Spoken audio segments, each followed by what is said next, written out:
Ooh, made myself a really nice blueberry lemonade. Homemade, and it's so good. Oh god. Anyway, on the 11th of June, former US President Barack Obama gave his much sought after advice to members of Gen Z. His advice was simple: just learn how to get stuff done. And while that's something of an ironic piece of advice to be given by Barack Obama, a man who had the most favourable circumstances upon entering office of any recent US president, and who managed to negotiate himself down from his own positions in those circumstances, which, probably created the sense of disappointment that precipitated the rise of Donald Trump. But, not really the point of the video. I don't necessarily disagree with the advice in itself, but it does provide a neat insight into the kind of perception a certain type of person wants to create about themselves. That they're energetic go-getters who, through the sheer intensity and volume of their work, make things happen. The thing is, and you'll know this if you work in basically any kind of job, that kind of person exists, sure, but they aren't who you're dealing with a lot of the time. This idea of the person who just gets stuff done is really an idea formed in opposition to the thing we must never be: a slacker. A person who just coasts by, doing less work than they ought to, who makes life a bit more difficult than it needs to be for their colleagues. Only, that's not what they actually are, usually. The kind of person we point to and say slacker isn't always that person. It's a perception that forms around the person. So I'm going to try and pick up on a thread I left in a previous video, which I will explain a bit later on, and try to provide a defense for our colleagues who are slackers, because you might not think so, but they might be the thing keeping your place of work and any of the places you go to in your spare time, or really anything that you interact with, together. And I'm not trying to provide unsolicited advice to Gen Z, but I do want to explore work, productivity, and how we try to manipulate our perception of those things to try and make ourselves look better, when the reality is we're mostly all in the same awful position. But before we get really into the meat of the video, I just want to say, if you have liked what you've seen so far and you haven't already, do like and subscribe. And once I reach 2,000 subscribers on YouTube and 2,000 followers on Twitch, I will make a feature-length video. It will almost certainly be a feature-length video analyzing the story of both Sonic Adventure games. And they will come with a series of streams where I try to play those games in the year of our Lord 2023, if we're being optimistic about when that's all going to happen. So if you want that, well, you know what to do. It's just really nice. Okay, let's try to narrow down exactly what I'm doing here. I'm not talking about, just as an example of the kind of nonsense that gets thrown around about work, quiet quitters, which is where you do your job to contract and perform no more than what's necessary in your job, which some people do frame as being a poor performer, but it's not. It's performing the job to the contracted standard. There's no element of that that's quitting. It's just doing your job. It's what everyone should, in theory, do. You shouldn't need to perform excessive enthusiasm or any of that sort of thing. I get it. You don't want to have a group of miserable people working together and working with you, but there are limits. I think there was a drive to put people who do their job to the contracted limit in the category of slacker. The thing is that these aren't people who appear to be doing less work than they ought to be in a role. They're doing the exact amount of work asked of them. That's good and fine. Those people shouldn't need a video defending them, and if employers want more enthusiasm, I have some ideas as to how they might be able to get it once I move this strand of hair out of my face. So if you're an employer and you're watching this video, first of all, you should be subscribing to the Patreon, because if you're an employer, you can definitely afford to pay me at least £1 a month to get a video early every month. But the thing is, just listen to this, right? You can pay people more money, or you can make the conditions in the workplace less shit. Look, me, I get paid enough to pay my rent, commission a friend to do some of the art for this channel, and occasionally have a few drinks. I'm not going to become software testing Rambo for slightly below the median UK salary. Anyway, this isn't about me, let's get back on track. So I've done a bit of a mean trick in the title of this video, at least as of this draft of the script.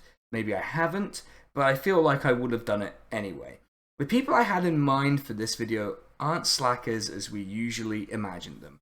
Like, when I say a slacker, to you, your mind might go to like pop culture, right? Like Bill and Ted, they're slackers. The dude in Big Lebowski, slacker.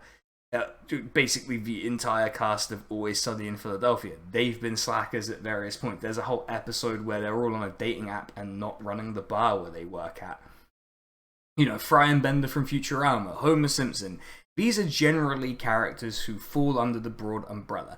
But there are some crucial differences for characters that inhabit this space and therefore the people that we project this idea of slacking onto. Think about those characters for a second. They're not exactly the peak of competence, and that's part of what's characterized slackers, right? In a lot of people's heads. And I want to be clear, Homer Simpson being such a bad nuclear safety inspector that he drives one of his co-workers to death isn't what being a slacker is about. Though it is the plot of probably the best episode of The Simpsons to ever air. So, you know, there's that. People do engage in a kind of maximalist definition of slacker, which extends beyond perceived lack of work ethic to questioning competence. And I want to kind of separate the two here. Your work ethic or productivity or whatever other bullshit way people try to measure these things isn't really a function of your competence. You can be perfectly good at your job and appear like you don't have a particularly intense work ethic. I do want to be extra clear here. I'm not defending incompetence, because while there are certainly jobs that, if we were being honest with each other, don't require the full 8 hours to do, there are jobs that are socially necessary and where competence is probably kind of important. Like if you're a doctor or a bus driver or a submarine designer, those are jobs where there's more on the line than someone's quarterly projections not being met. That is different from an appearance and a judgment that you're not working as hard as you're meant to. I can accept that there are jobs where effort correlates with competence, like with being a sports person or maybe a lumberjack, as long as you know which way to cut the tree, I guess, right? But I'm more addressing the kind of job where you're basically a spreadsheet jockey, or where you have deadlines that you can meet without having to constantly rush around for the full 8 hours a day. This is the time to pick up on that thread I left in that video I did about Elon Musk's changes to Twitter. One of the changes he made was to fire a lot of people, and when I was commenting on that, I made a semi-joking comment that there was a video to be made about a defense of slackers, which I guess I should be more careful about my throwaway jokes. But it originated in Elon Musk's apparent decision to rank developers at Twitter by the lines of code written and then firing the ones who wrote the fewest lines of code. I explained it in that video, but it's worth explaining again. That's not how that works, like, at all. I happen to work in a relevant industry, so I can tell you that this metric is, at best, a very crude way to tell how much impact a person's work has had. In fact, you'd need to be looking at the specific lines of code to really get an understanding of that, and I feel pretty confident that that's not what happened in this case. So I've maybe lured you here under a bit of a false pretext. It's not slackers or slacking I'm defending per se, but it's more of an attack on bad management practices, workplace surveillance, and really trying to get us all to stop being in other people's business when we don't know exactly what they do. And also a lot of us work in jobs that are easily done well before our 8 hours at the work factory are completed, which is good, by the way. Like, it's good that that exists. To really kick off this video, I need to explain to you exactly what it is that slackers provide beyond a neat character archetype for a 90s comedy film, including some specific, very hypothetical examples that could be related to my day job. Now, because I'm referencing my day job and my employer for my sins is aware of the YouTube channel, I have to say that none of this is about anyone real. It's strictly about what I could encounter in my day-to-day when I'm on a project. Also, that means if you're thinking of calling my manager because I've said something that you've disagreed with, you're out of luck. Rip bozo. Sorry. What am I proposing that slackers provide?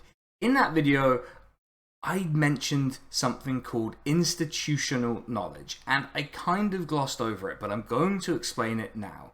Institutional knowledge is the cumulative knowledge of things like processes and skill sets, what your customers, clients, and the people you're doing stuff for like or prefer. Like, near my flat there's a Subway, and the people there know when they see me that I want a foot-long chicken tikka and hearty Italian bread. And while that might reflect poorly on me, because it seems to imply that I go there a little too often, it circumvents part of the established process of ordering a sandwich in the place and makes the process a bit less painful for everyone involved. That might seem trivial in terms of a shortcut offered by institutional knowledge, and it is kind of the most trivial example I could offer, but it's one person's order over the course of a whole workday, and to be clear, I'm not calling the nice people at the Subway slackers, at least not in a derogatory way. If you extrapolate that idea, though, to basically any workplace that operates at scale or over a whole company, that's a lot of knowledge that's built up over time. If you work in a big enough workplace where there are multiple ongoing projects in multiple departments, and then you'll know that most people aren't energetic go-getters, because the truth is that energetic go-getters get sacked a lot of the time because they fuck stuff up. Like, as much as it's maybe a little bit of a conservative attitude to have, not rocking the boat at your place of work is a great way to not get fired. Instead, it's mostly people who seem to operate at a pace that can be read as a little resentful that they're even in a workplace, which, yeah, I get it. I'm a bit resentful too. Let's take an example from my actual work of how institutional knowledge is helpful. I'm a software tester. I said it earlier in the video, and I've said it like in other videos too, so it's not news, right?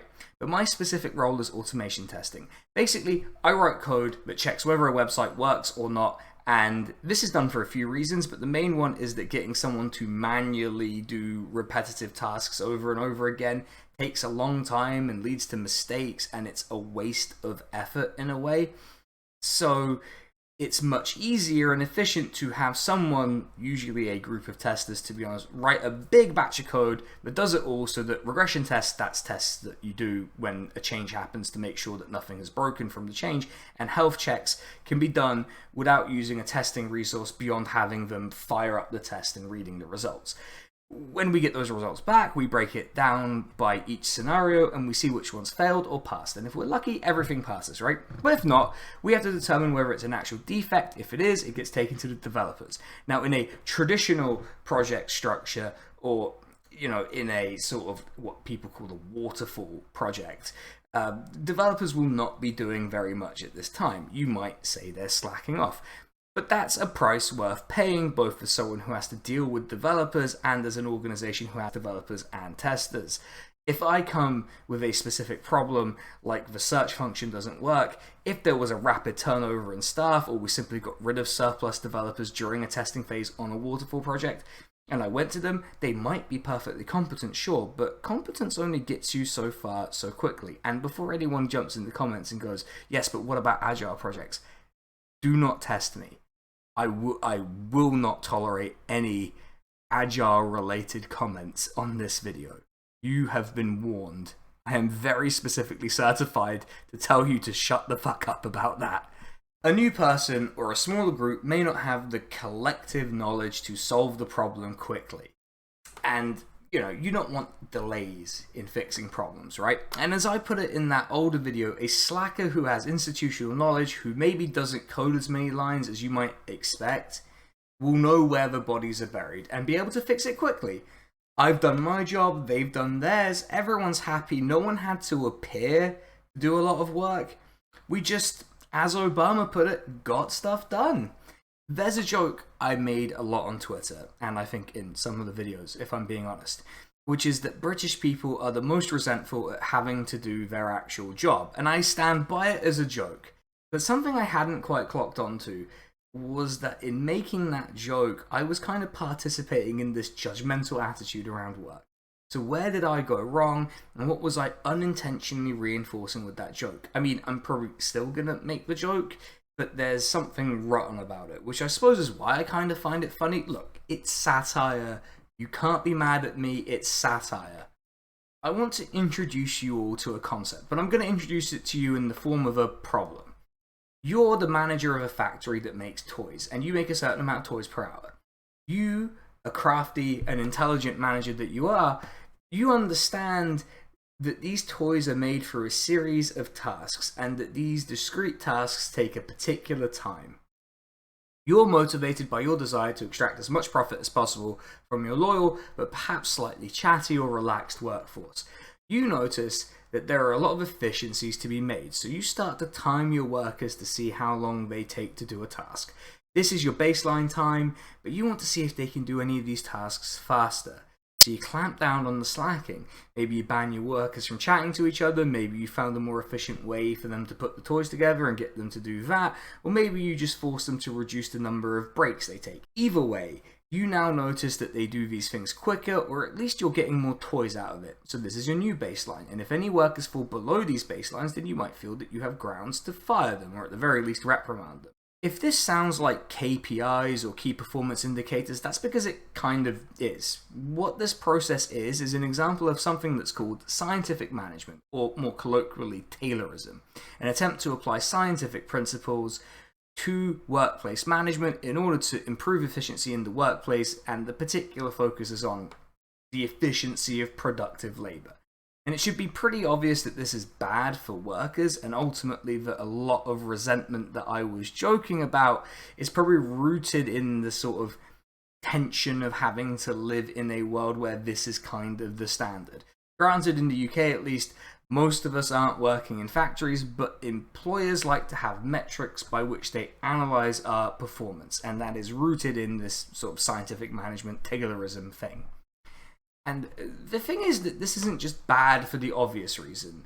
If you work in a factory, you're going to be expected to work faster and faster, otherwise your job's on the line, right? It informs a whole culture around working. That joke I made isn't and wasn't an endorsement of Taylorism, but it did emerge from a kind of thought process that feels kind of similar, right? That people should be doing their job, whatever that may be. Which leads to this sort of classic issue, which is that people get good at appearing to do their job when their job is in areas where there isn't really an easily measurable output. Again, I'm thinking of spreadsheet factories a lot of the time when I talk about this, so, you know, it's a kind of a narrow focus, this video, huh? But if you work in a spreadsheet factory or in any kind of office job where you're working on a project, the definition of doing your job is the thing gets done by the time it's needed. Now, I want to link this back to the idea of quiet quitters. I think if I described someone who only just got the work that they got assigned done, you know, right before the deadlines, taking it slowly at their own pace within that framework, a hack might call them a quiet quitter. A more judgmental person would just slap the slacker label onto them. But this culture around work can lead to quite serious problems if we let it stick. It's incidental to the whole video, but sometimes you can't work. Right? And I want to be very clear. That's okay. And you shouldn't have to engage in presenteeism or feel under pressure to.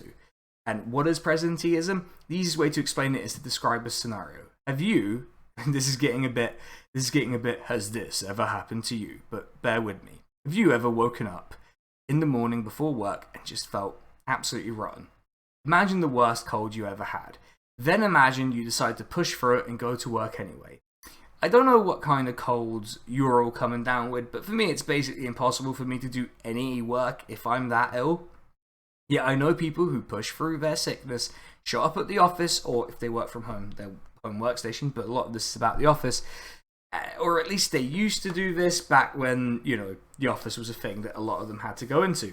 Again, not to go wildly off track, but you'd think that this simple act of showing up to work to just be ill would be something that we stopped doing for some reason, maybe because of a recent event or series of events, maybe an event that highlighted the importance of comprehensive sick leave and sick pay so that we aren't continuously making each other ill through constant contact that isn't 100% necessary.